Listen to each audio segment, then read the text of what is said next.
Movement can make you a slippery squirrel. We make the Yoru miss all of his shots, and then after eliminating the enemy clove, we make the enemies pushing out of main miss by sticking close to cover with our sharp movements. Quick movement decisions like this will keep you alive or get you more kills, so it's important to eliminate your movement mistakes. In this video, I'm going to give you 3 simple fixes so you're able to have better movement.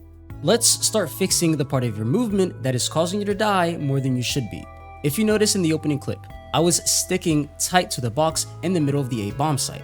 Due to this, I was able to get a clean elimination on the clove, dodging the shots from the enemies entering the site through main. This is what kept me alive to get a 3rd elimination. Too many times do I see players overly swinging angles, not using their environment to their advantage. If I would have done this, the 3 enemies who were pushing out of main would have surely traded me. If this would have happened, we would have definitely lost the round. So, while you're taking gunfights in major danger zones, be sure to stay close to cover so you are able to get an elimination and remain alive after to get a 2nd. A major danger zone can be considered an area that you know has more than one enemy. If you're in a 1 versus 1, feel free to ignore this advice and wide swing if your intentions are to throw off the enemy's crosshair. This rule is also applied when holding angles, since if you expect for more than one enemy to peek you, then you should be holding the angle, staying tight to your environment to make a quick escape after getting your elimination.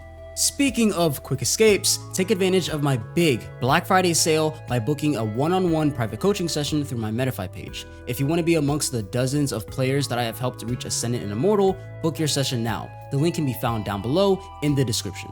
Next, I want to tell you about a movement tip that completely changed the way I play Valorant. You see, the entire point of movement when taking gunfights is to make sure that you're a hard target. We all have that one friend who is able to get incredibly high aim lab scores on static tasks with non-moving targets. But as soon as they start playing tasks with moving targets, they look like a different type of aimer. Well, this is because it's obviously harder to accurately shoot moving targets compared to stationary targets. We can apply this difficulty for our enemies into Valorant. The way we do this is by simply moving while we are still trying to get our crosshair on target, allowing our gun's recoil to reset after bursting, or if we get caught off guard with our utility in our hands and we need to quickly switch to our weapon, as we previously saw in the opening clip. I'm telling you, this will change the way you play Valorant if you apply the concept correctly. The general rule that I like to go by is if I can't shoot back with an enemy in front of me, then I am moving until I can. Now, ladies and gentlemen, the next tip I have to help you fix your movement is the most important one of this entire video. It is stop moving so much. How many times do you see your recoil going to Narnia because you're moving too quickly when either strafe shooting or doing some type of movement in between your shots? This is because you're overcomplicating your movement. The best way to avoid this is by slowing things down. Let's say we are engaging in a long-range gunfight. What we don't want to do is just strafe side to side brainlessly without any type of rhythm. Try slowing this down, adding a controllable rhythm to your movement, and you will find your shots landing on target a lot more.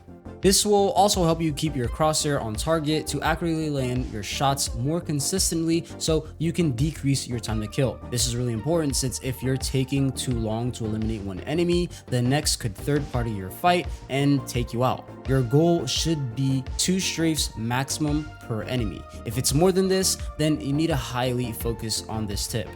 Whew. Okay, that was pretty simple. Every tip that I have provided you within this video are very simple tips that can be implemented almost overnight. The way to do this is by practicing on applying these tips to your gameplay. The more you think about them when playing, the more natural they will become. It doesn't take a pro level's mechanics to get these down.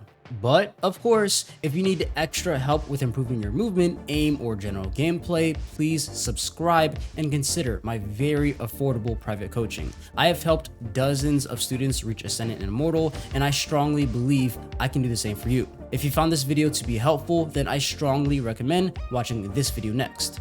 Deuce, everyone.